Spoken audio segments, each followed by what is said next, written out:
Have you ever had the quiet, unsettling feeling that the life you worked so hard to build suddenly feels too small for you, and you cannot explain why? Not because something is broken, not because you failed, but because, somehow, the shape of your inner world has changed, and the old life simply doesn't fit anymore. It's like reaching into the closet and putting on a favorite jacket you've worn for years, only to realize the fabric pulls at your shoulders, and the sleeves stop short at your wrists. And you stand there wondering how something that once felt perfect can now feel so tight. Or like sitting in your own living room, the same couch, the same photographs on the wall, the same soft lamp glowing in the corner.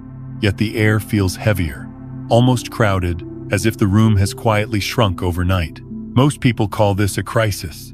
They think something is wrong. They think they need to fix themselves. But what if nothing is wrong at all? What if this is not a breakdown, but a shift in consciousness? Today, I don't want to speak to you about spirituality as a theory or a philosophy, or a collection of big, abstract words that sound impressive but don't actually touch the heart. I'm not interested in complicated systems or mystical concepts that float above real life. I want to talk about something much simpler and much more human. I want to talk about how a real spiritual shift actually feels in the body, in the breath, in the quiet corners of an ordinary day. Because when this change comes, it rarely looks dramatic. It doesn't arrive with thunder or visions or some grand, cinematic moment. It arrives softly, like dawn light slipping through the curtains while you're still half asleep. And if you're going through it right now, you might not even realize that something sacred is happening. You might just think you're tired, or unmotivated, or not yourself. But maybe this is the first time you are finally becoming yourself. For most of our lives, we are trained to push. We push for success, push for security, push to prove our worth, push to become a better version of who we think we should be. The world teaches us that life is something to conquer, something to wrestle into submission. So we tighten our muscles, clench our jaws, and swim upstream for decades, believing that struggle is the price of survival. And after a while, that constant effort becomes so normal that we forget what it feels like to simply float. Then one day, often later in life, something changes. The fight drains out of you, not in a hopeless way, in a quieter, stranger way. You look at the same goals that once excited you and they don't sparkle like they used to. The noise of the world feels louder than before. Crowded places exhaust you. Small talk feels heavy. You start craving silence the way a thirsty person craves water. You begin choosing a slow walk in the evening over another busy commitment. You find yourself sitting by a window, just watching the sky change colors. And somehow that feels more meaningful than checking off 10 items on a to-do list. At first, the mind panics. It whispers, "You're losing your drive. You're falling behind. You should be doing more." But beneath that voice, there's another one, softer and wiser, saying, "Rest. You don't have to run anymore." This is where the shift truly begins. And here's something beautiful that science is only beginning to confirm. Everything about you is energy. Your thoughts carry frequency. Your emotions carry vibration. Your body is not a solid object, but a living field of moving particles, dancing in patterns. Quantum physics shows us that reality itself responds to observation and resonance. So when your inner vibration changes, the world you resonate with changes too. It's like tuning an old radio. The station you listen to your whole life slowly fades into static. Not because the music is bad, but because your hand has gently turned the dial. And now, without trying, you're picking up a different signal. Different conversations feel right. Different people enter your life. Different desires arise. Not because you forced anything, but because you aligned differently. This is not something you can achieve through effort. In fact, effort often delays it. A real spiritual shift happens when you stop trying so hard to control everything. It happens when you loosen your grip, when you stop demanding that life follow your exact plan, when you allow instead of force. Think of a river for a moment. When a river meets a rock, it doesn't argue. It doesn't tense up and try to smash through. It simply curves around and keeps flowing. And over time, that gentle flow shapes mountains. That's the kind of strength we're talking about. Not aggressive, not dramatic, but deeply powerful. When you begin to live like that river, something inside relaxes. Your shoulders drop, your breathing deepens. You start trusting that you don't have to micromanage the universe. And strangely, the less you push, the more life seems to cooperate with you. Opportunities appear naturally. Conversations unfold easily. Right timing replaces constant struggle. It almost feels as if life has been waiting for you to stop fighting it. And perhaps it has. Because maybe the purpose was never to become someone new. Maybe it was simply to remember who you were before fear taught you to tense up. Before the world handed you roles and labels and expectations. Before you learned to perform instead of simply be. A true shift doesn't add layers to you. It removes them, like taking off heavy coats one by one, until you can finally feel the breeze on your skin. And what remains is surprisingly ordinary. You still wash dishes, still pay bills, still live your daily life. But inside, there's space. There's a quiet contentment that doesn't depend on achievement. A gentle gratitude for sunlight on the kitchen floor, for the sound of birds in the morning, for the simple miracle of breathing in and out. It's not fireworks, it's peace. And that peace is how you know something real has changed. So if lately you feel slower, softer, less interested in chasing everything you once thought you needed, please don't judge yourself or rush to fix what isn't broken. Treat this season with tenderness. Sit with it the way you would sit beside an old friend. Breathe deeply. Listen closely. Trust that this quiet pull inward is not life abandoning you, but life guiding you home. Because maybe you are not losing your way at all. Maybe you are finally stepping out of the noise. Maybe you are finally laying down the weight you were never meant to carry. And maybe this gentle, almost invisible transformation is simply your soul returning to its natural state. Like a river no longer forcing itself upstream. Like a bird remembering it has wings. Like a heart rediscovering that it was always meant to beat in rhythm with something greater. And if that's where you are right now, then you're not behind. You're not broken. You're not fading. You're awakening. 1. The shift begins with a subtle sense of being out of rhythm. There comes a season in life when nothing dramatic happens on the outside, and yet everything feels different on the inside. As if the music that once guided your steps has quietly changed tempo and you are still trying to dance to an old song that no longer plays. You wake up in the same bed, walk through the same kitchen, pour the same cup of coffee, and greet the same morning light that has followed you for decades. But there is a faint distance between you and everything around you. A soft layer of glass that makes the familiar feel strangely unfamiliar. Like visiting a childhood home after many years. And realizing that although every piece of furniture is still there, something essential has shifted, and you cannot quite name what it is.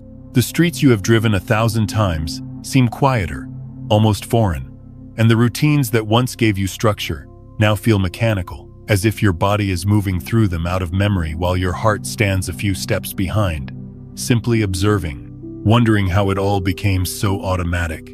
At first, this feeling can be unsettling, because the mind immediately searches for a problem to solve, and you may begin asking yourself whether you are losing motivation or becoming indifferent, whether age is slowing you down or whether you have somehow missed a step along the way. Yet deep down there is a quiet knowing that this is not sadness and not failure, and not the heaviness of giving up, but something subtler and more mysterious, like a gentle tide pulling you away from the shore of an old identity. Work that once felt important may begin to feel strangely hollow. Not because the work is wrong or meaningless, but because the part of you that needed constant achievement is slowly dissolving, and habits that once structured your day no longer carry the same urgency, and conversations that used to excite you now feel loud or repetitive, as if you are listening to echoes of a life you already lived, rather than a life that is still unfolding. You might sit at a table with friends or colleagues, smiling politely and nodding at the right moments. Yet inside, you sense that your attention is drifting somewhere deeper, as though your soul has quietly stepped outside for fresh air, while your personality continues the small talk. And you may feel a strange guilt for not being as engaged as you used to be, even though nothing is technically wrong. But this is not boredom with life, and it is not a loss of vitality, and it is certainly not a sign that you are fading away. It is something far more sacred, because what is actually happening is that your consciousness is changing its frequency, like a radio slowly turning away from a station filled with static, toward a clearer signal that you cannot yet hear, but somehow know is there. If you have ever tuned an old radio, you remember that moment between stations when the sound becomes noise and distortion, when the music you were listening to disappears, but the new song has not fully arrived, and for a few seconds all you hear is that soft, restless static. And that space can feel uncomfortable because the mind wants certainty, wants something solid to hold on to. Yet that in-between space is exactly where the adjustment happens. That is what this phase of life feels like. A space between signals, a gentle recalibration of the inner dial, where the old channel no longer resonates, and the new one is just beginning to come into focus. And if you misunderstand this moment, you might try to force yourself back to the old music simply because it is familiar, even though your heart already knows it has outgrown it. From the perspective of energy, this makes perfect sense, because everything about us is vibration, and every thought and every emotion carries a certain frequency. And when you spend years healing, reflecting, forgiving, and slowly letting go of old wounds, your entire energetic field becomes lighter and more coherent, which means you literally stop matching the same experiences and environments that once felt normal. It is not that the world has changed overnight, but that you have changed. And because you have changed, the world no longer feels the same. This is why the job that once defined you now feels too tight around the chest, and the ambitions that once kept you awake at night now seem strangely unnecessary, and the endless rush that used to feel exciting now feels exhausting, because you are no longer vibrating at the frequency of constant striving, and your system is quietly asking for something gentler and more truthful. I have walked through this myself, and I remember how confusing it was at first, how I kept trying to reignite the old fire, how I told myself that I should be more driven or more enthusiastic, how I blamed myself for not wanting the same things everyone else seemed to want. Until one evening, I simply sat in silence and realized that nothing was wrong with me at all, and that what I was feeling was not emptiness but space, not loss but expansion. It felt like loosening a belt after a long day, like taking off shoes that had been too tight for years without me noticing, like finally allowing my shoulders to drop after carrying invisible weight for far too long. And in that softness, I understood something that no book had ever explained to me, which is that growth does not always feel like climbing higher. Sometimes it feels like laying everything down. There is a quiet wisdom in the body that knows when an old rhythm has ended. And if we are gentle enough to listen, we can sense it in the way we crave slower mornings, in the way we linger over a cup of tea, in the way we prefer meaningful silence over constant conversation. And these are not signs of withdrawal from life, but signs that we are moving closer to life's essence. Because beneath all the noise and ambition and performance, there is a simpler way of being that has always been waiting for us. A way that does not depend on proving anything to anyone. A way that feels like sitting beside a calm lake at sunset and realizing that nothing needs to be added to this moment for it to be complete. And sometimes, late at night or early in the morning when the world is quiet, you may hear it. That soft inner whisper that has followed you since childhood. The voice that does not shout or demand, but simply says that there is something deeper waiting for you. Something more honest and more spacious than the life you have been trying so hard to maintain. It does not speak in dramatic words or mystical visions, but in feelings, in subtle nudges, in the gentle sense that you are being invited inward rather than outward. And if you trust it, even just a little, you begin to realize that this strange feeling of being out of rhythm is not a mistake at all, but the first tender step into a new harmony that your soul has been longing to play all along. 2. You begin to need more space to be alone. There is a quiet moment that arrives almost unnoticed, like the soft turning of seasons, when you realize that what you crave most is not more excitement, or more invitations, or more noise, but something much simpler and much more honest, which is space, breathing room, a gentle stretch of time where no one is asking anything from you and nothing is demanding your performance. It doesn't happen because you suddenly dislike people or withdraw from life, and it certainly doesn't happen because your heart has grown cold, but because something inside you has grown more sensitive, more attuned, like a finely tuned instrument that can no longer tolerate the harshness of chaotic sound. And what once felt entertaining or stimulating now feels overwhelming, like bright lights shining directly into tired eyes. You may notice yourself declining invitations you would have accepted without hesitation in earlier years, not out of arrogance or disconnection, but out of an unspoken fatigue that settles into your bones when the room is too loud and the conversations feel rushed, and everyone is talking but no one is truly listening. And instead of judging yourself for becoming quieter, you begin to sense that your system is simply asking for gentleness. The parties, the crowded gatherings, the endless small talk that circles around the same familiar subjects start to feel like background noise, like a radio left on in another room that never quite turns off. And even though nothing about those settings is wrong or harmful, you feel an unmistakable pull towards something slower and more spacious, something that allows you to hear your own thoughts again. It is as if your soul has spent decades walking through crowded streets and has finally found a narrow path that leads into the woods, and for the first time in a long while you can hear the wind moving through the trees and your own footsteps on the earth, and that simple sound feels more nourishing than any applause you ever received. So you begin choosing quiet evenings at home over busy nights out, choosing a slow walk at sunset over another social obligation, choosing to sit with a book or a cup of tea or simply your own breath. And what surprises you most is that these small, ordinary moments bring a kind of comfort that you never found in all the noise you used to chase. The silence that once scared you now feels like a warm blanket around your shoulders. The stillness that once felt empty now feels full. And somewhere along the way, loneliness quietly transforms into solitude, and solitude transforms into peace.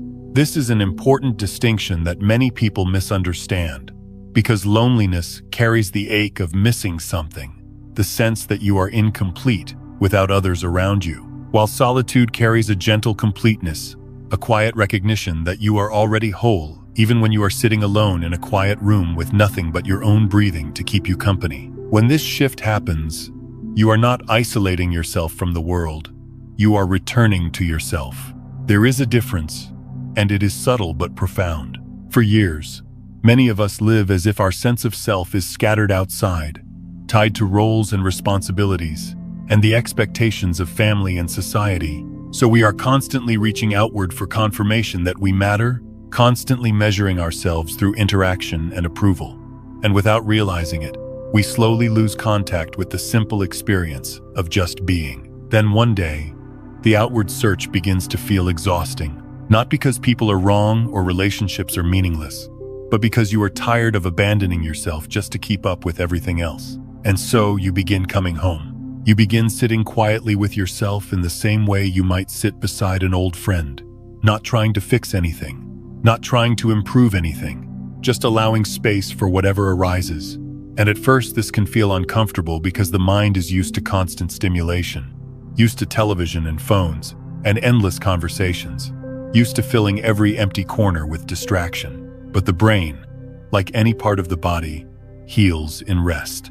Modern neuroscience even shows us that when stimulation decreases and the nervous system is allowed to settle, the body naturally moves out of survival mode and into repair mode, and heart rate slows, and breath deepens, and stress hormones begin to fall away like leaves at the end of autumn. So when you choose silence, you are not doing nothing, you are healing. When you step away from constant drama and urgency, you are not becoming less alive. You are allowing your system to reset. It is almost like placing a tired machine into a gentle maintenance cycle, where it can finally cool down after years of running too hot. And during that quiet time, something very subtle and very intelligent begins to reorganize itself inside you. I remember noticing this in my own life during a period when everything felt too loud, when even simple errands drained me, and even friendly conversations felt like work. And I worried that I was becoming distant or antisocial, until I realized that what I was truly experiencing was a deep need to return to my own center, a need to sit in silence long enough to remember what my own inner voice sounded like. Because when we are constantly surrounded by noise, we forget that we have an inner guidance system. We forget that beneath all the opinions and expectations, there is a quiet intelligence within us that knows exactly what we need. And that intelligence can only be heard in stillness. It does not shout. It does not compete. It waits patiently. So when you begin spending more time alone, something beautiful happens, almost without your effort, because the outside world slowly fades into the background, and the inside world begins to open like a window. and thoughts become clearer. Emotions soften, and you start noticing subtle feelings that were always there but buried under years of distraction. Your inner world, which once felt like a place you avoided, begins to feel like home. Not a perfect home, not a magical place, but a real, grounded, safe place where you can finally take off the mask and stop performing. And the more time you spend there, the more you realize that you were never meant to live entirely outside yourself. You were never meant to chase connection in 1,000 directions while ignoring the one connection that matters most, which is the one with your own consciousness. Because when you are truly at home within yourself, you can be with others without losing your center. You can love without clinging. You can listen without needing to impress. And relationships become lighter and more authentic because they are no longer built on fear of being alone. In this way, solitude stops being an escape and becomes a foundation. It becomes the ground you stand on. It becomes the quiet room inside your heart where you can always return, no matter what the world is doing. And when you reach this point, you understand something very simple and very freeing, which is that needing space is not a flaw in your personality, but a sign of maturity in your consciousness, a sign that you are no longer addicted to noise, no longer running from yourself, no longer afraid of silence. Instead, you are finally comfortable enough to sit with your own presence and feel that it is enough. And that gentle, steady comfort is not withdrawal from life. It is the beginning of a deeper, more truthful way of living, where your inner home matters more than any external stage, and where peace is no longer something you search for outside, but something you quietly discover has been waiting inside you all along. 3. Emotions rise more strongly than before. There is a stage in this quiet unfolding where something unexpected begins to happen, something that often confuses people and sometimes even frightens them. Because just when you thought you were becoming calmer and more peaceful, a wave of emotions starts rising from places you thought you had already outgrown, and memories you haven't visited in years begin knocking softly on the door of your awareness, as if they have been patiently waiting for the right moment to be seen. It can feel strange at first, almost contradictory, because you may have imagined that a spiritual shift would mean feeling lighter all the time, more serene, more detached from pain. Yet instead, you find yourself tearing up at small things, feeling tenderness where you used to feel numbness, remembering old heartbreaks, old disappointments, old versions of yourself that you thought were long buried beneath the passing years. A song on the radio suddenly brings you back to a moment from decades ago, and you feel the same ache in your chest as if time folded in on itself. Or a simple conversation reminds you of someone you lost, and you are surprised by how fresh the grief still feels, and you sit there wondering why all of this is coming back now when you believed you had already dealt with it. The mind quickly jumps to conclusions and whispers that something must be wrong, that maybe you are regressing or becoming too sensitive, that perhaps you were stronger before and now you are somehow weaker. But what if the opposite is true? What if this rising of old emotions is not a step backward, but a gentle and necessary cleansing, like rain washing dust from the air after a long, dry season? For many years, most of us survive by suppressing what hurts because we simply do not have the time or the safety to fully feel it. So we learn to tighten our hearts, to push feelings down, to smile when we are tired, to keep moving when we are wounded. And this strategy helps us function, helps us build lives and families and careers. But the unspoken cost is that those unprocessed emotions do not disappear. They simply settle quietly in the body like sediment at the bottom of a lake. Then, when you finally slow down and create space, when the noise decreases and the nervous system begins to relax, all that sediment starts to stir, and what was hidden beneath the surface begins to rise, not to punish you, not to drag you back into the past, but to finally be released.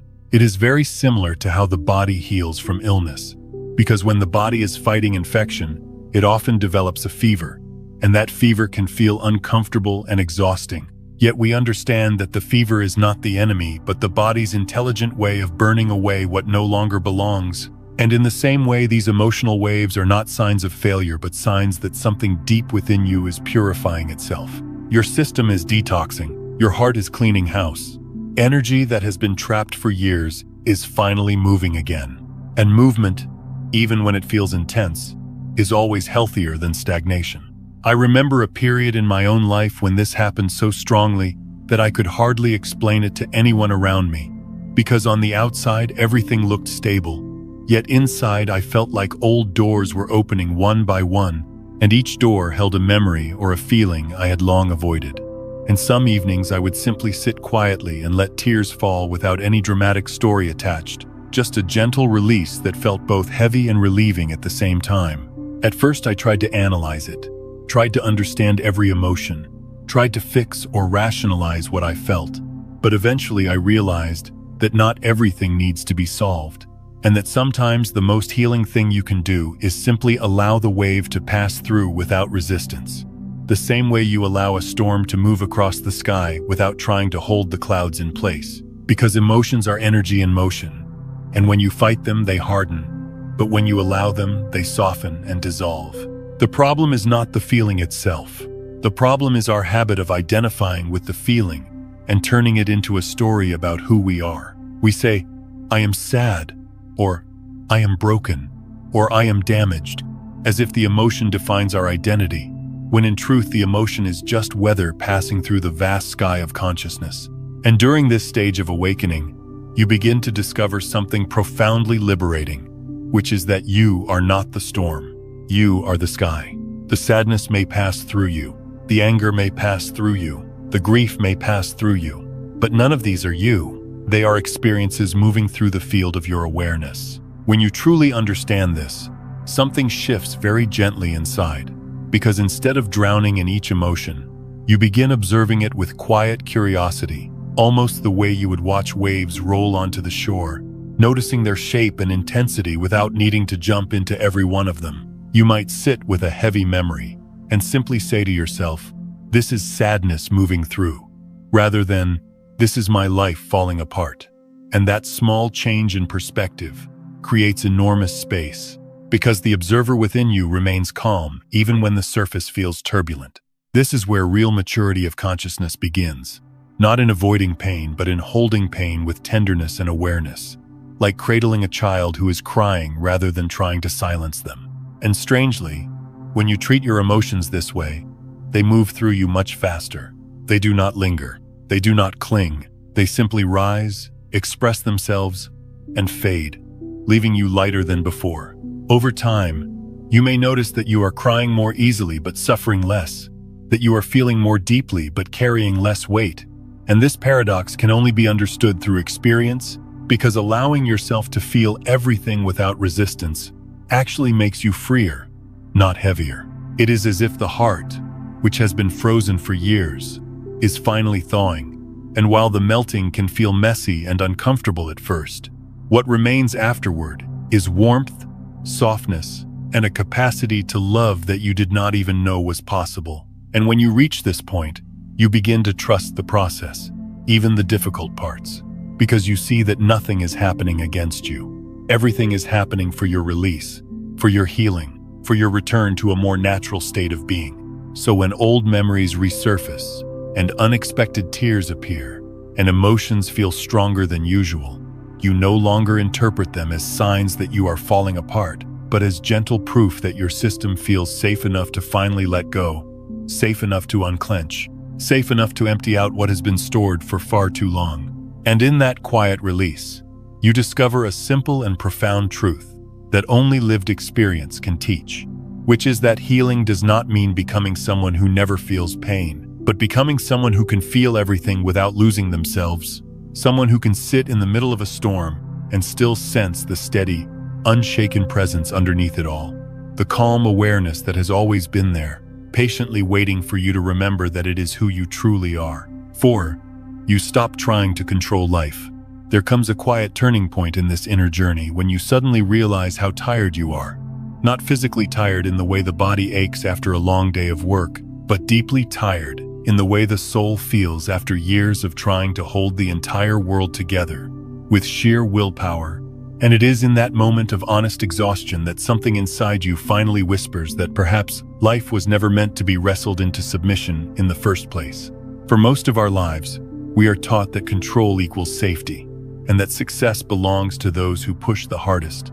plan the tightest, and refuse to loosen their grip. So we grow up believing that if we just try a little more, and think a little smarter, and force things into place with enough determination, everything will finally align, and we will feel secure. Yet the strange irony is that the more tightly we try to control life, the more anxious and fragile we become. You might recognize this pattern if you look back at your earlier years, remembering how you measured each day by productivity and outcomes, how you felt restless if you were not achieving something, how every delay felt like a threat, and every uncertainty felt like a personal failure, and how your mind was constantly calculating, predicting, worrying, trying to manage every possible scenario, as if the entire universe depended on your ability to anticipate the future. At the time, it probably seemed responsible and even admirable, because society praises this kind of relentless effort. But underneath all that striving, there was often a quiet tension in the chest, a constant hum of pressure, a sense that you could never fully relax because something might fall apart the moment you stopped paying attention. Living this way is like trying to hold water in your hands by squeezing harder, only to watch it slip through your fingers faster the tighter you grip. And eventually, after years or decades of carrying that invisible strain, something in you simply refuses to continue. Not out of laziness, not out of defeat, but out of wisdom, because there is a deeper intelligence within you that understands what the mind often forgets, which is that life is not a machine to be controlled, but a living current to be felt and followed. This realization rarely arrives as a grand revelation. It comes quietly. Maybe one evening you sit alone and realize that you are done fighting. Maybe after a long series of plans that did not work out the way you expected, you suddenly feel a strange sense of relief instead of frustration. Maybe you wake up one morning and notice that you no longer feel the same urgency to prove yourself to anyone. And instead of panic, there is softness. Instead of pushing, there is space. You begin doing things with less force and more presence. You still act, still move, still make choices, but the frantic energy behind those choices begins to dissolve, like a knot, slowly loosening after being pulled too tight for too long. You no longer feel the constant need to succeed immediately, to fix everything overnight, to rush towards some imagined finish line, as if life were a race that must be won.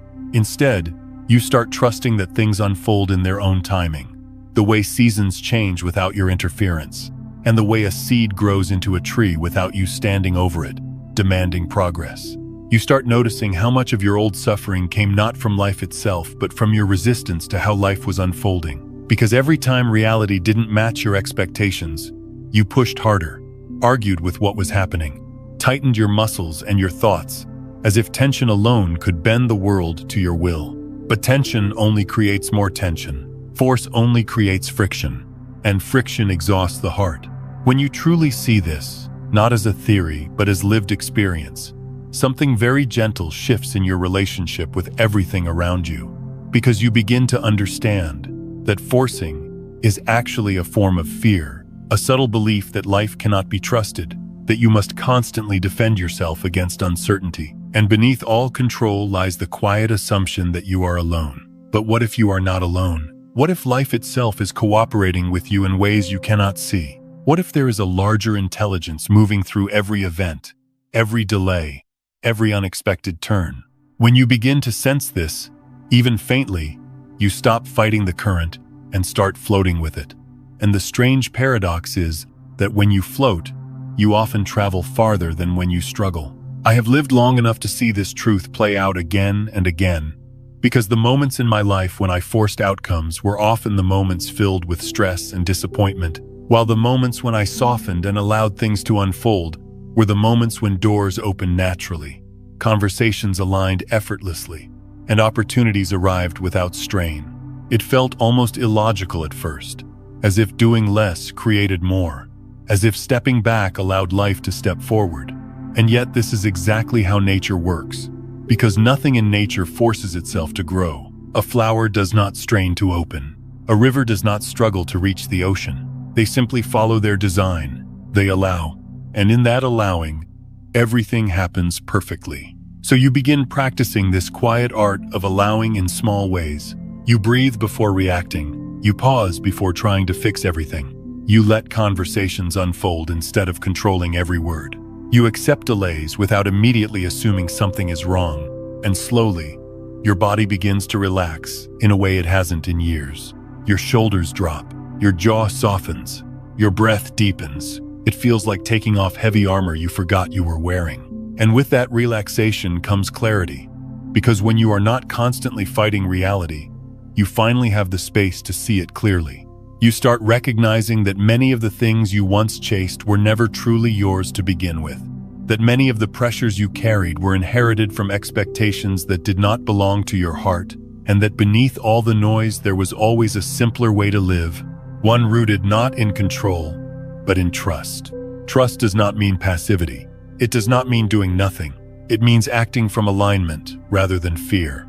It means moving when it feels natural and resting when it feels right. It means listening to the quiet intelligence inside rather than the frantic voice of the ego demanding constant proof of worth. And when you live this way, something miraculous in its simplicity happens. Because life begins to feel lighter.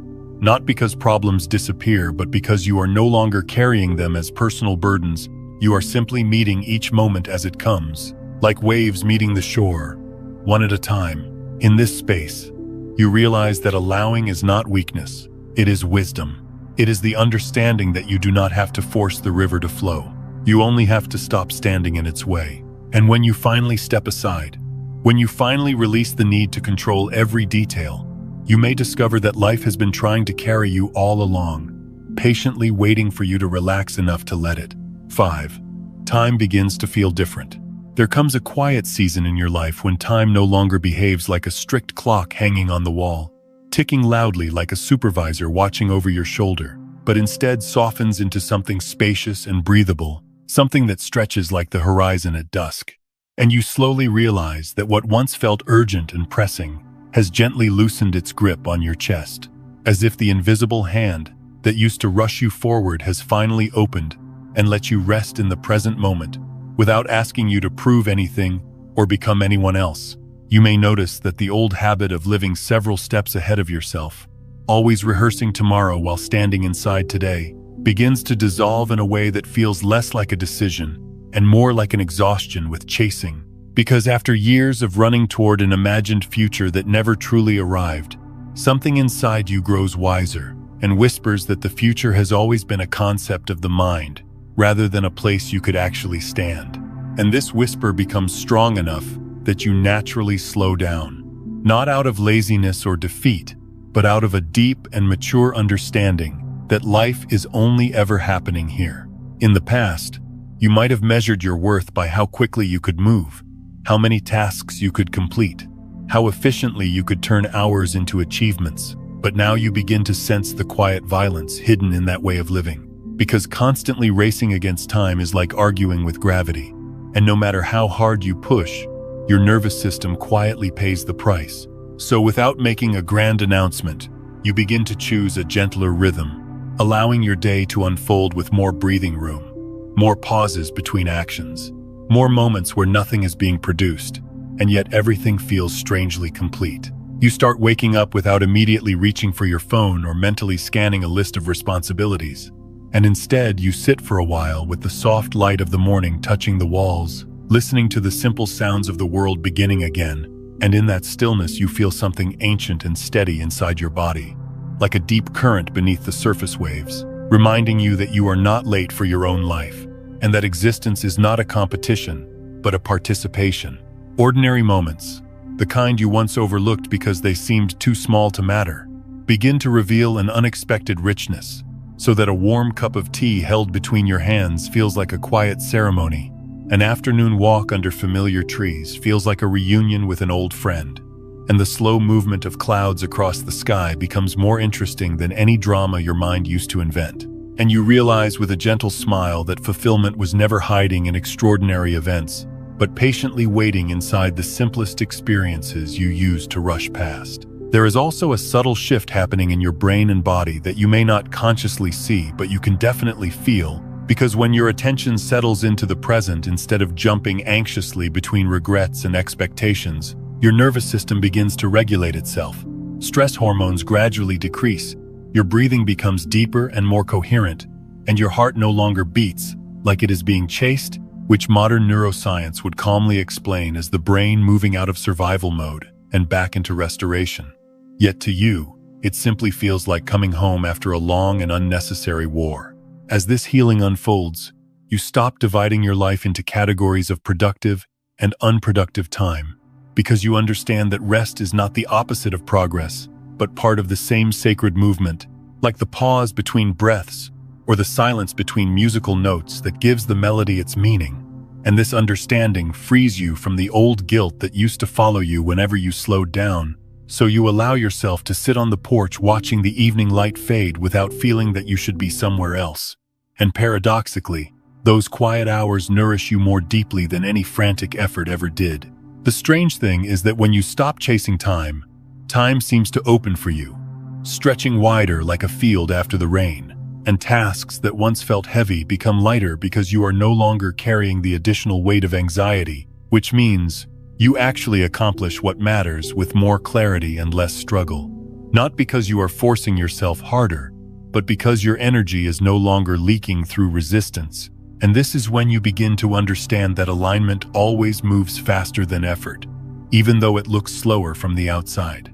You may remember how you used to say that there were never enough hours in the day, how the weeks blurred together like pages turning too quickly to read.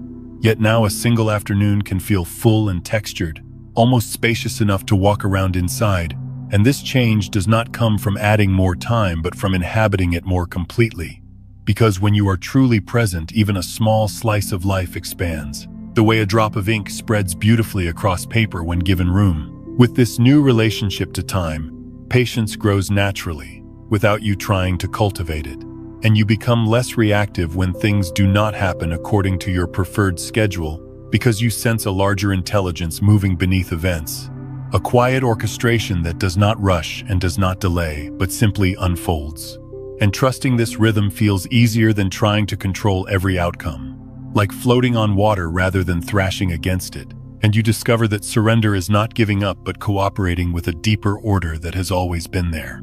Sometimes, you look back at your earlier years and feel compassion for the version of yourself who believed that life was a narrow window that could close at any moment, who believed that every opportunity had to be grabbed aggressively or it would disappear forever. And instead of judging that younger self, you gently thank them for trying so hard to protect you, because you now understand that urgency was just fear, wearing the mask of ambition.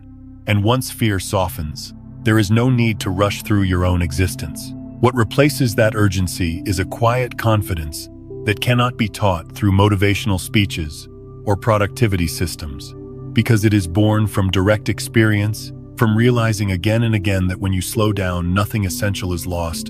And in fact, the most meaningful encounters, the most honest conversations, and the most creative insights arise precisely when you are not hurrying, as though life itself has been waiting for you to finally sit still long enough to receive its gifts. So you begin to live less like someone chasing a distant finish line, and more like someone tending a small garden with care, watering each moment, touching each experience with attention, trusting that growth happens in its own season. And this gentle way of being does not make you passive but deeply alive, because you are no longer skipping over your days in search of a better tomorrow, and instead you are fully here, breathing, sensing, allowing, which is perhaps the most honest definition of what it means to truly live. 6. You begin to see the ego as a role you once played. There is a gentle turning point in the inner journey when you stop treating your identity as something solid and immovable, something carved in stone that must be defended at all costs, and instead you begin to notice that what you have always called me is closer to a story told over and over again, a collection of memories, reactions, preferences, and old wounds, stitched together so tightly that you once mistook the stitching for your skin. And this realization does not arrive like lightning but like dawn, slowly brightening the room until you can finally see what has been there all along. For many years you may have carried your name, your history, your successes and failures as if they were heavy suitcases that defined your worth, introducing yourself to the world through labels and explanations, believing that if people did not understand your story, then they could not truly see you.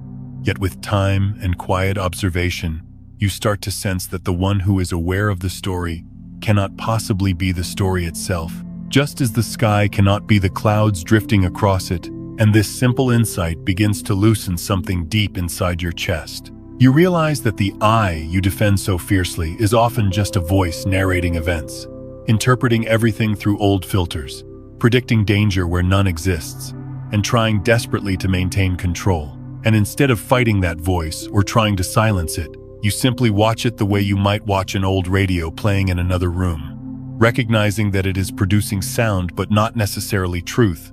And this quiet watching creates space where there used to be automatic reaction. In the past, every disagreement may have felt like a personal attack, every criticism like a threat to your survival.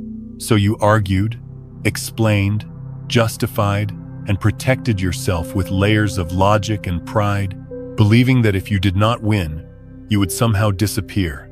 Yet now you begin to see how exhausting that constant defense has been, how much energy it consumed to keep a fragile image intact. And as this understanding deepens, you naturally argue less, not because you have become indifferent, but because you no longer feel the need to protect an illusion. There is a soft relief in no longer having to be right all the time, in allowing others to hold different perspectives without feeling diminished, because you recognize that truth is not a trophy to be owned, but a vast landscape that no single mind can fully contain.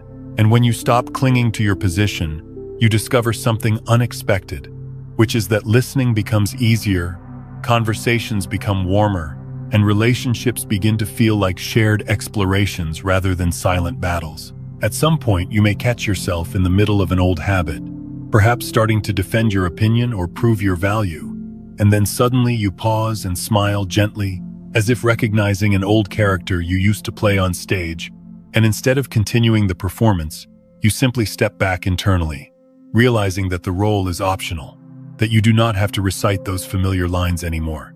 And this moment feels strangely liberating, like taking off tight shoes after a long day of walking. What becomes clearer is that the ego was never an enemy, but more like a protective costume you wore when you believed the world was unsafe.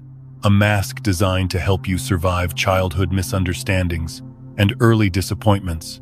And seeing it this way fills you with compassion rather than judgment, because you understand that the mask was created out of fear and love at the same time, trying to keep you small enough to avoid pain. Yet now that you are older and more conscious, you no longer need such heavy armor. As the armor softens, something else naturally opens, and that something is the heart. Not in a dramatic or sentimental way, but in a quiet, steady way, like a window being unlatched to let fresh air circulate through a long, closed room, and you begin to feel more empathy for others, sensing their struggles beneath their behaviors, recognizing that everyone you meet is also wearing some version of a mask, also defending some fragile story, and this shared humanity makes you gentler without effort.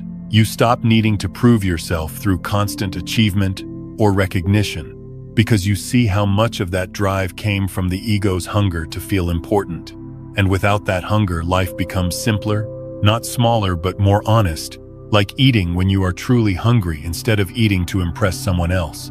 And the actions that remain are the ones that genuinely matter to you, the ones that arise from curiosity, love, or service rather than from fear of being invisible. There is also a subtle scientific beauty in this shift that you might appreciate if you look closely, because when you observe your thoughts instead of identifying with them, different networks in the brain activate, moving you out of reactive patterns and into regions associated with awareness and regulation, which means that what feels spiritual is also deeply physiological, the nervous system calming down as it realizes there is no constant threat to defend, and in that calmness your body finally has the chance to heal. The more you practice this simple witnessing, the more you notice that emotions pass through like weather rather than defining who you are. So anger becomes a passing storm, sadness becomes a brief rain, joy becomes warm sunlight, and none of them require you to build a permanent identity around them. And this understanding frees you from saying things like, "I am an angry person," or "I am a broken person," replacing those heavy labels with the lighter truth that you are simply the space in which these experiences arise and fade. Gradually, you begin to feel like the observer of your life, rather than the overwhelmed main character trapped inside every scene.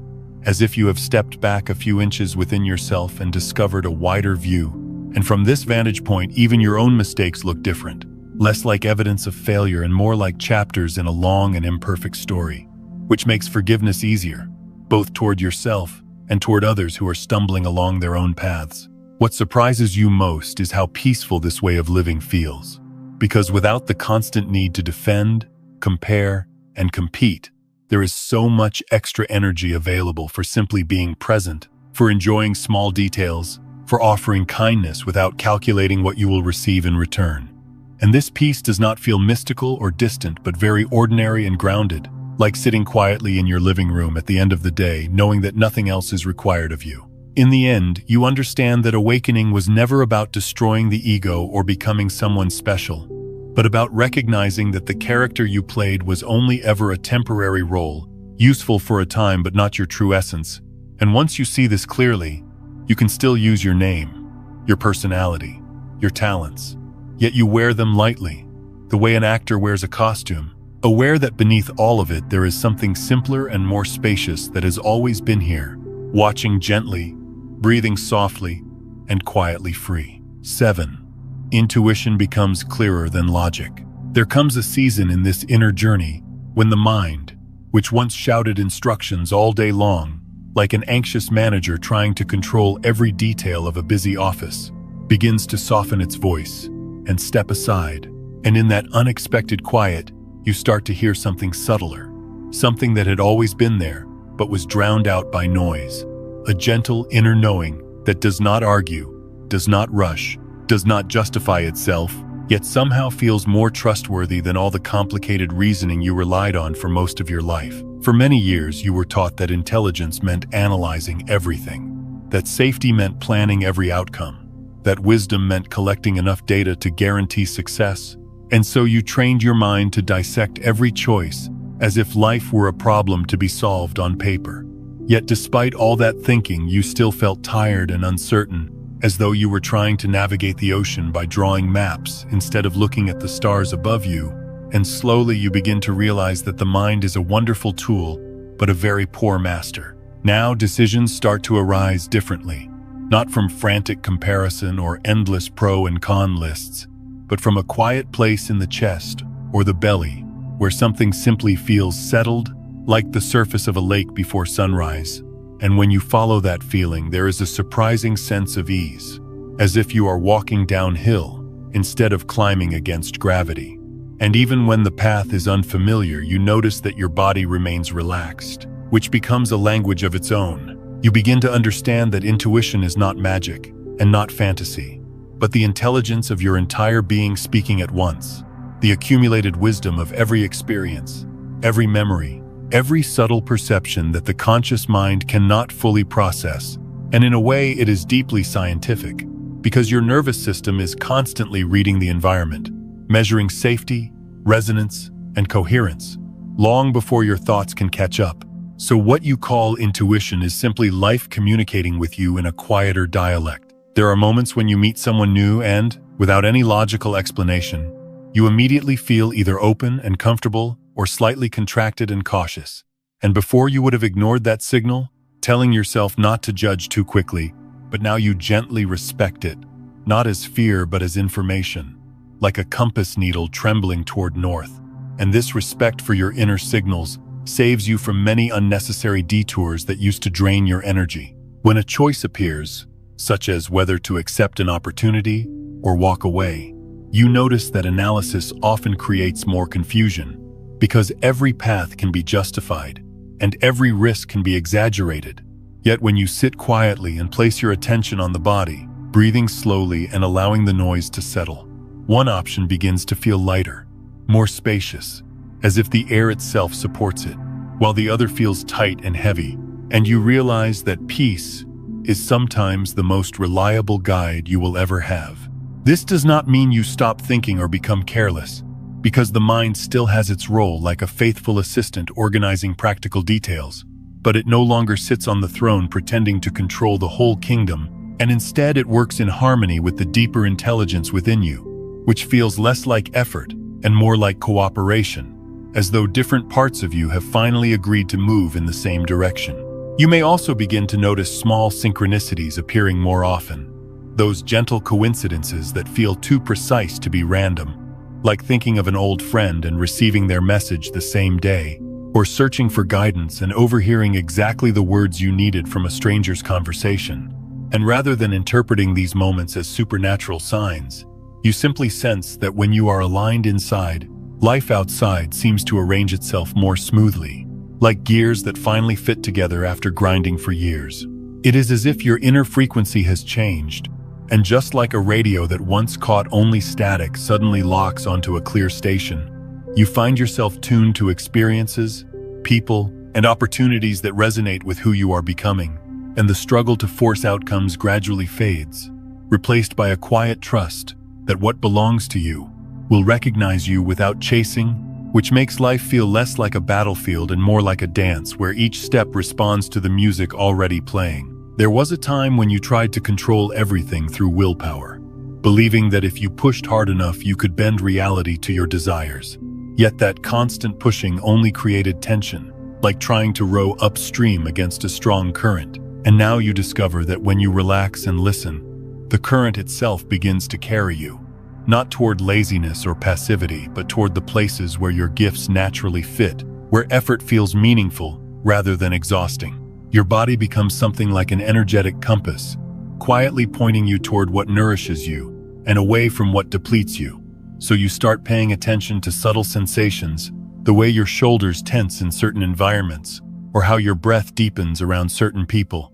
And these signals guide you more accurately than any external advice, because they come from direct experience rather than secondhand opinions, and trusting them feels like finally trusting your own feet to know how to walk. There is also a tenderness in this shift, because you stop judging yourself for not having all the answers, understanding that you do not need to predict the entire future to take the next step, just as you do not need to see the whole road to drive safely at night, when the headlights illuminate only a short distance ahead, and somehow that small circle of light is always enough, teaching you that clarity comes moment by moment, rather than all at once.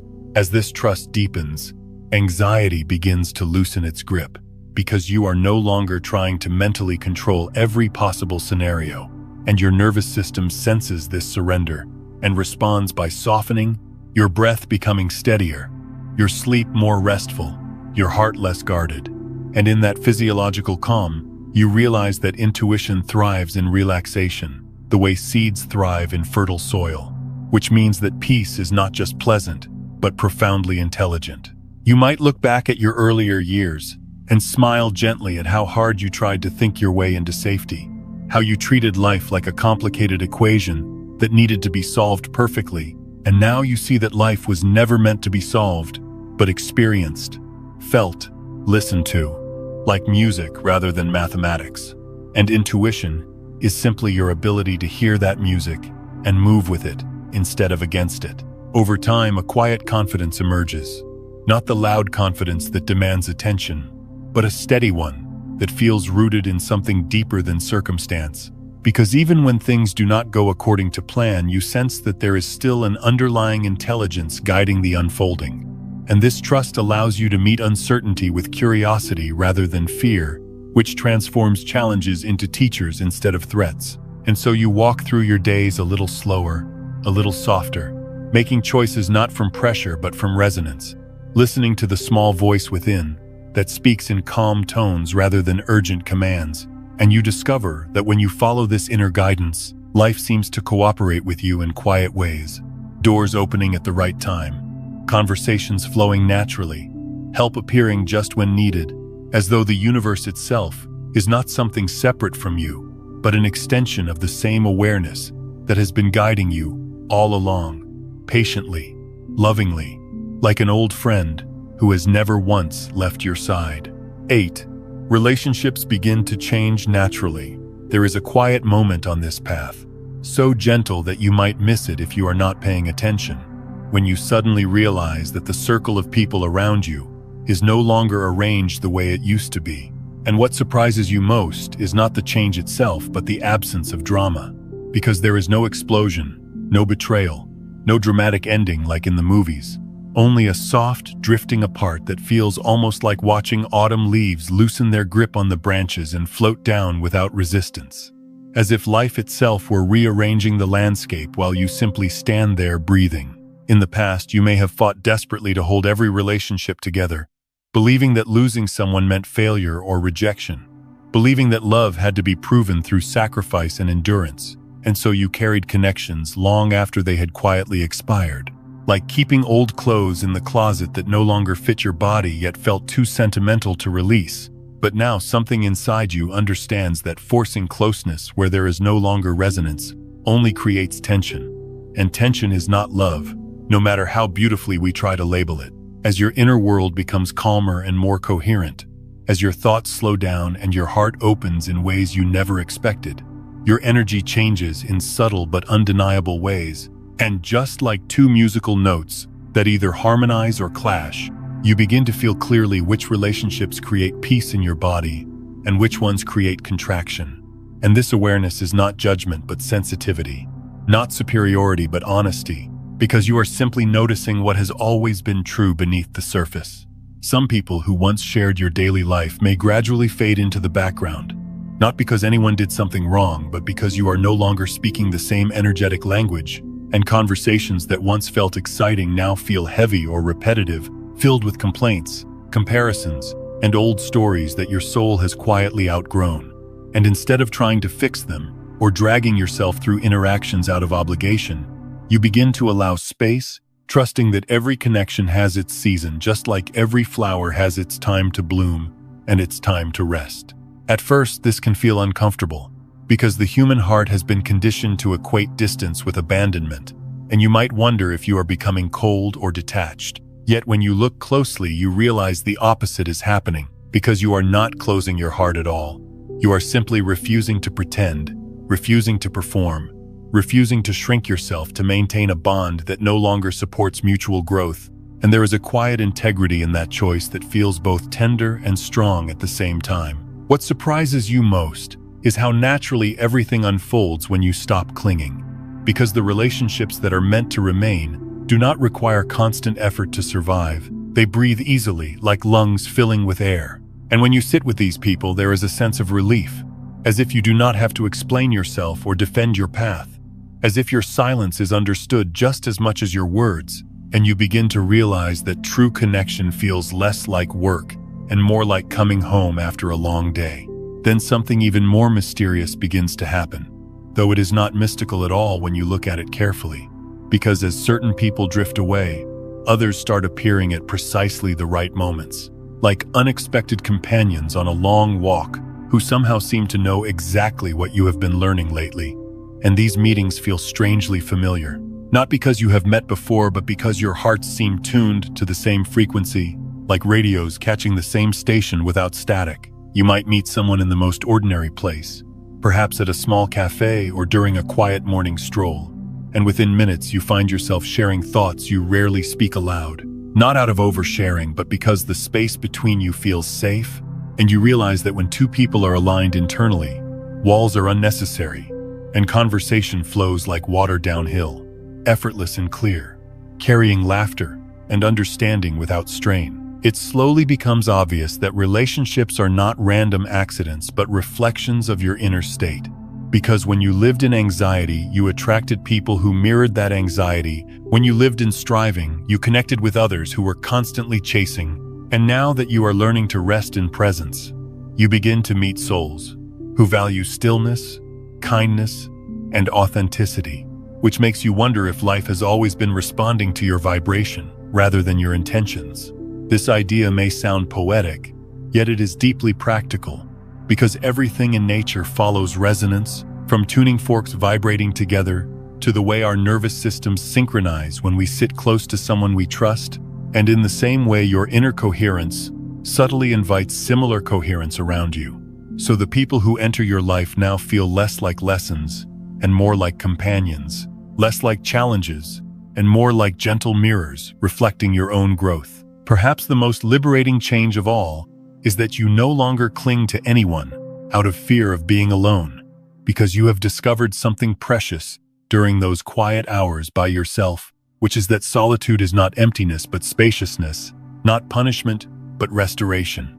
And when you are comfortable in your own presence, you stop asking others to complete you, which means love becomes a choice rather than a necessity, a gift rather than a transaction. Before, relationships may have been built on subtle bargains, on unspoken agreements like, "I will stay if you make me feel safe," or "I will love you if you validate my worth." Yet now those invisible contracts begin to dissolve because you are learning that your worth does not depend on anyone's approval. And from that freedom, love starts to feel lighter, like open hands rather than clenched fists, like a window letting in fresh air rather than a cage trying to keep something from escaping. There is a softness that enters your heart, a quiet compassion, not only for others, but also for yourself. And this compassion allows you to let people go with gratitude, instead of resentment, to bless their path, even if it no longer runs alongside yours. Understanding that everyone is walking their own curriculum of lessons and awakenings, and sometimes walking together for a while is enough, because not every soul is meant to stay forever. When you look back, you may notice that the relationships falling away were never punishments, but preparations, gently clearing space for something more aligned. Just as a gardener prunes old branches so new growth can receive sunlight, and this perspective transforms loss into trust, because you begin to see that life is not taking people from you, but guiding each of you toward the places where you can thrive most fully. Gradually, love itself changes flavor, becoming less dramatic and more steady, less possessive and more spacious, less about intensity and more about presence. And you discover that the deepest connections are often the quietest ones, the ones where you can sit together without needing to impress each other, where shared silence feels warm rather than awkward, where kindness is natural rather than performed.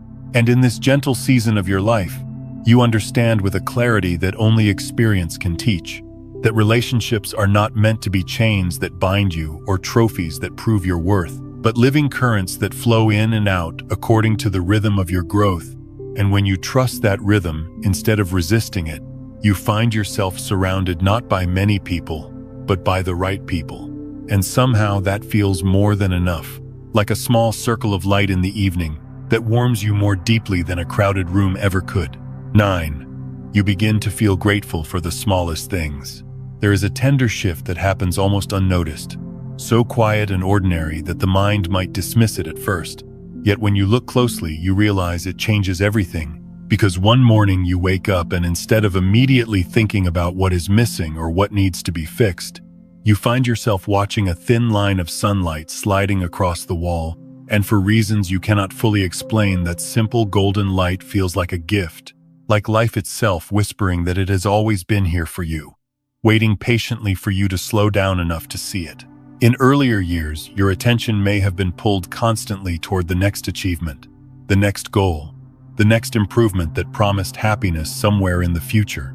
And even when you accomplished something meaningful, the satisfaction faded quickly, like trying to fill a cup with water that kept leaking from the bottom. So you kept running, kept striving, kept believing that fulfillment was just one more success away, never realizing that the chase itself was the very thing keeping you from tasting the quiet sweetness already present in each ordinary day.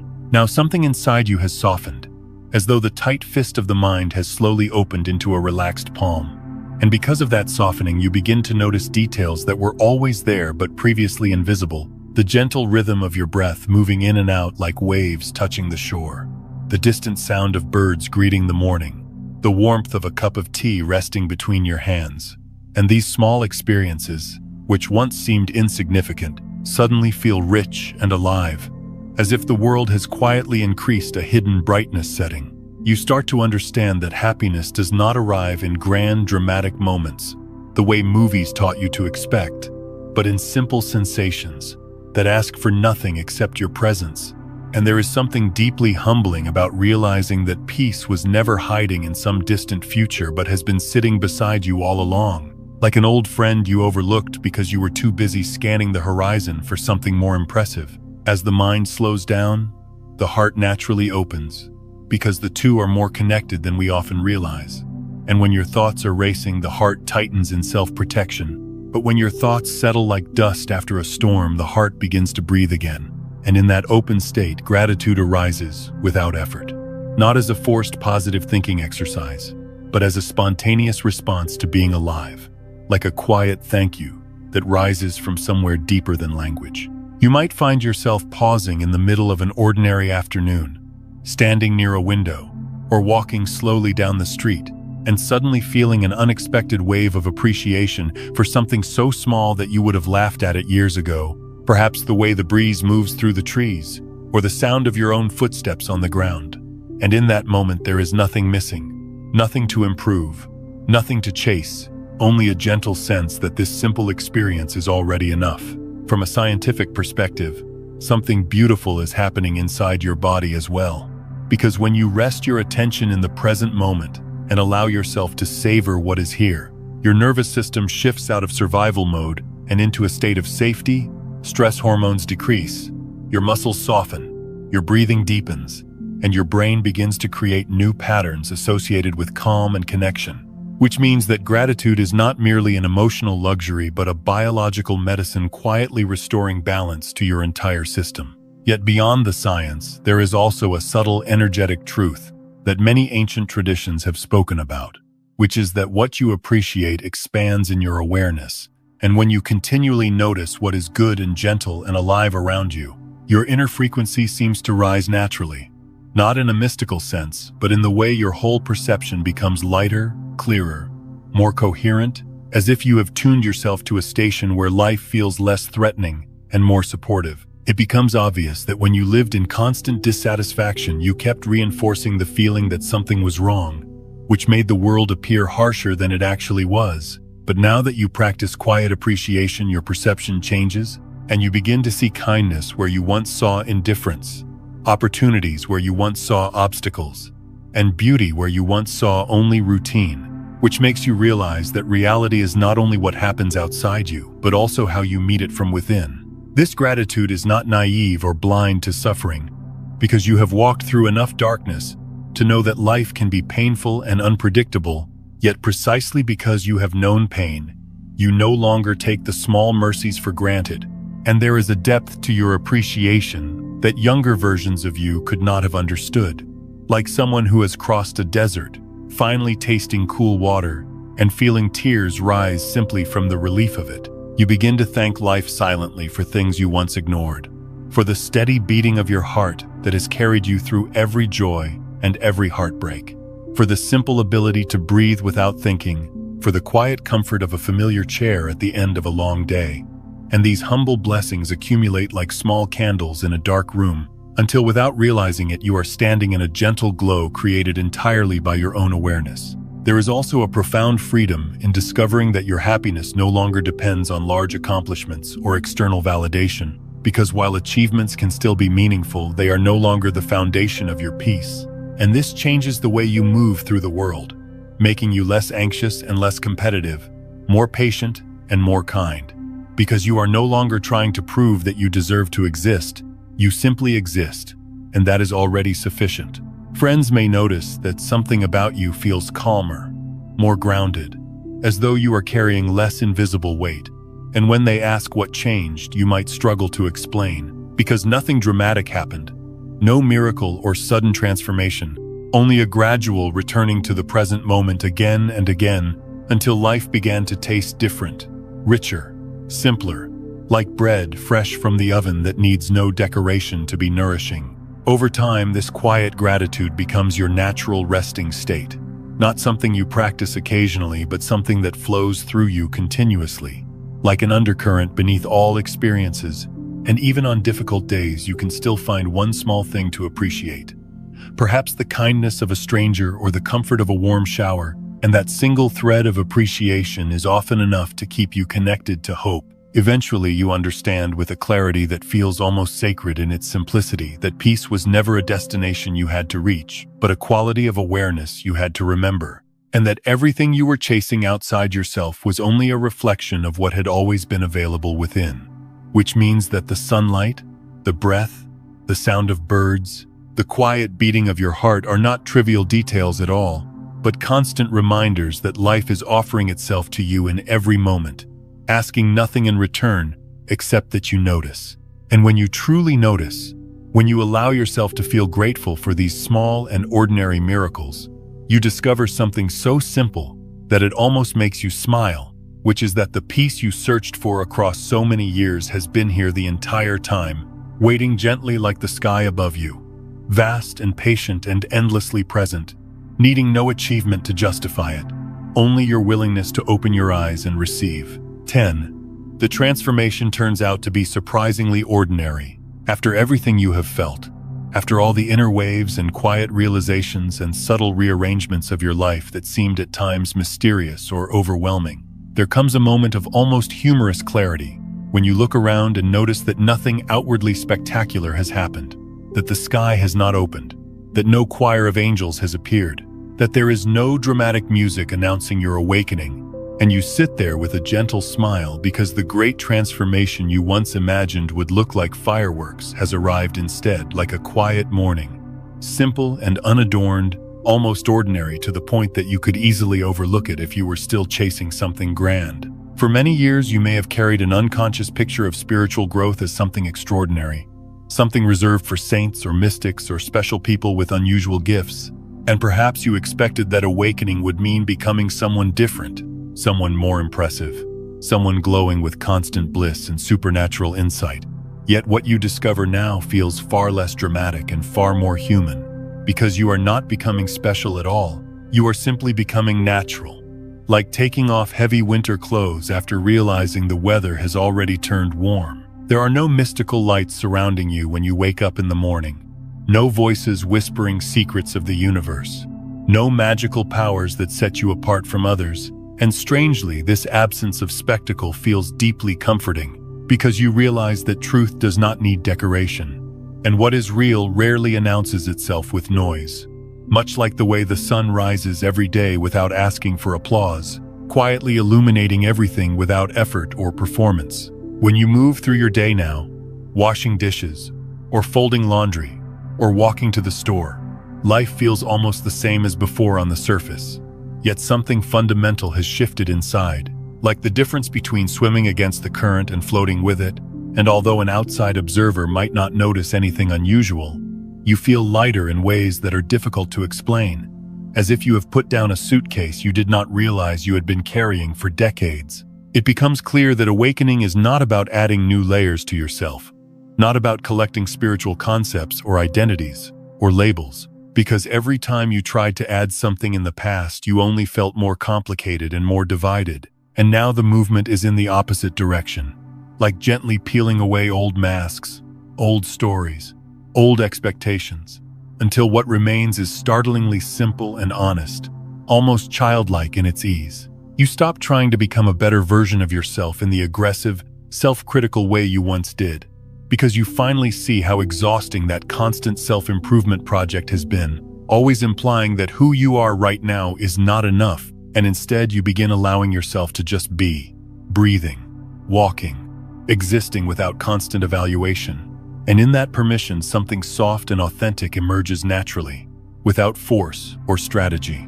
It reminds you of water returning to stillness after being stirred, because when the surface is agitated, everything looks distorted and unclear.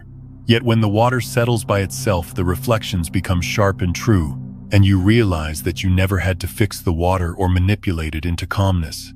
You only had to stop stirring it, which is exactly what happens when you stop fighting yourself and life at the same time. In this way, transformation feels less like construction and more like subtraction, less like building a new house and more like clearing away clutter from a room that was already beautiful. And each belief you release, each fear you question, each unnecessary identity you drop creates more space, more air, more quiet, until you can finally breathe fully. And that breath feels more sacred than any dramatic spiritual experience you once dreamed about. You also notice that you no longer feel the need to announce your growth or convince others of your understanding, because there is nothing to prove. And this lack of performance is incredibly freeing, since so much of your earlier life was spent trying to be seen, trying to be validated, trying to show the world that you mattered, whereas now you sense that existence itself is enough justification, that being alive is already a miracle so ordinary we forget to call it one. There is a humility in this stage that feels grounding rather than diminishing, because you realize you are not separate from life or above anyone else. Not more evolved or more enlightened, but simply more at ease, like a person who has stopped arguing with the weather and learned to walk comfortably whether it rains or shines. And this ordinariness connects you more deeply to others, rather than isolating you, because everyone understands simplicity even if they do not have words for it. Sometimes you may laugh softly at your old expectations, remembering how you thought awakening would mean escaping the human experience, when in truth, it means entering it more fully, tasting your food more clearly, listening more attentively to a friend's voice, feeling the warmth of sunlight on your skin with quiet appreciation, and you realize that the sacred was never somewhere else. It was hidden inside the most ordinary moments, all along. From a psychological and even neurological perspective, this makes perfect sense. Because when the mind stops generating constant resistance and fear, the body relaxes into regulation, perception sharpens, and reality feels less threatening and more vivid, which means that what you once called spiritual awakening is also simply the nervous system returning to balance, the brain returning to coherence, the organism returning to its natural state of harmony, and suddenly the mystical and the practical no longer feel separate at all. You begin to trust life in a way that is quiet and steady rather than dramatic, trusting not because you believe everything will always go your way, but because you know you can meet whatever comes with openness instead of contraction. And this trust feels like standing barefoot on the earth after years of walking on hard concrete, grounded and real, and wonderfully unremarkable. When people ask you what changed, you might struggle to find the right words, because there is no grand story to tell, no turning point that sounds impressive. Only a gradual letting go of what was never true, like releasing the belief that you were broken or incomplete or separate. And once those illusions fall away, what remains is simply you, breathing and present and enough, which feels almost too simple to explain. In the end, you understand something that only experience can teach, which is that true transformation does not decorate you or elevate you above life. It gently returns you to what you have always been, beneath the noise, beneath the striving, beneath the fear, and that return feels so natural, so ordinary, so quietly beautiful, that it no longer needs to be called awakening at all, because it is simply living as yourself without pretending, like water finally resting in its own stillness, like the sky being the sky, effortless and complete just as it is, a gentle closing whisper for the heart. As we come to the end of this quiet conversation, I want you to imagine that we are simply sitting together in the late afternoon light, perhaps on a small wooden porch, or by a window where the sun is slowly lowering itself behind the trees, and nothing dramatic is happening around us. No music, no performance, only the soft hum of life continuing as it always has. Because this is exactly how real transformation feels, not loud or theatrical or filled with spiritual fireworks, but subtle and intimate, like a whisper that only the heart can hear when everything else grows still. When people talk about spiritual change, they often describe it with grand language and shining images, as though awakening must look like lightning splitting the sky or some miraculous event that instantly rearranges the world. Yet if you have truly walked this path for any length of time, you begin to smile at those expectations, because you discover that the deepest shifts happen quietly beneath the surface. The way roots grow under the soil long before any green leaf appears above ground, and by the time you notice the change, it has already been unfolding for a long while. Real transformation is delicate and almost shy, moving through you like dawn, slowly brightening the sky. So gradual that you cannot point to the exact moment night became morning, and this gentleness can be confusing at first, because the mind expects something more obvious, something it can measure and label. Yet the soul works in softer ways, reshaping your inner landscape without asking for attention, like a river smoothing stones over many years without making a sound.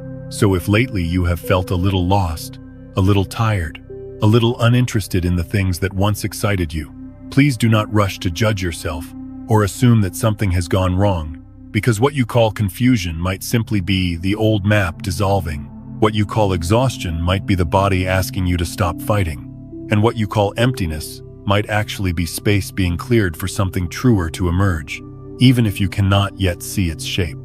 There are seasons in life when the old motivations dry up, when the familiar roles no longer fit, when you wake up and feel like a stranger in a life you carefully built.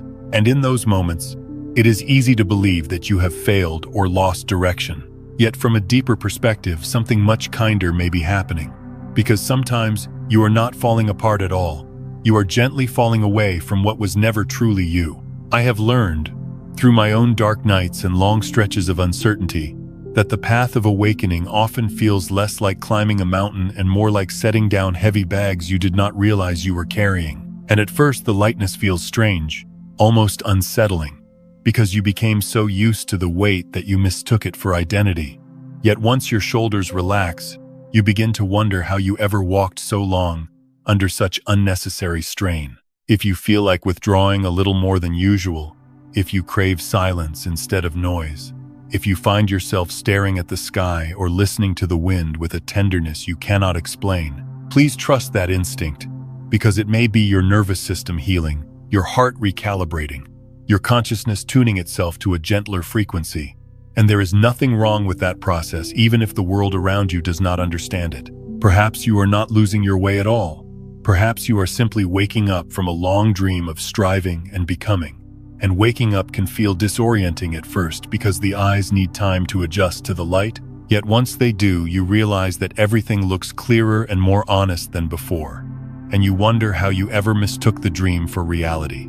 There is a beautiful metaphor that has stayed with me through many difficult transitions, and maybe it will stay with you too, which is the image of a caterpillar inside the cocoon, dissolving into something that looks like chaos, something that from the outside might appear like an ending, and if that little creature could think, it might believe it was dying or losing itself. Yet in truth, wings are forming quietly in the dark, preparing it for a way of moving it could never have imagined before. In the same way, there are moments when your life feels like it is breaking down, when old identities melt and nothing solid seems to remain, and you might be tempted to panic and rush back to what is familiar. Yet what if this dissolution is not destruction but preparation? What if something inside you is growing wings while you mistake the process for loss? What if this uncomfortable in-between space is simply the cocoon doing its quiet and necessary work? So instead of forcing yourself to become a better version of who you think you should be, instead of chasing improvement as though you were fundamentally flawed, what if you allowed yourself to rest for a moment and consider the possibility that nothing is missing, that nothing essential needs to be added, that perhaps all you are being asked to do is let go of what is false, what is heavy, what was never truly yours to carry?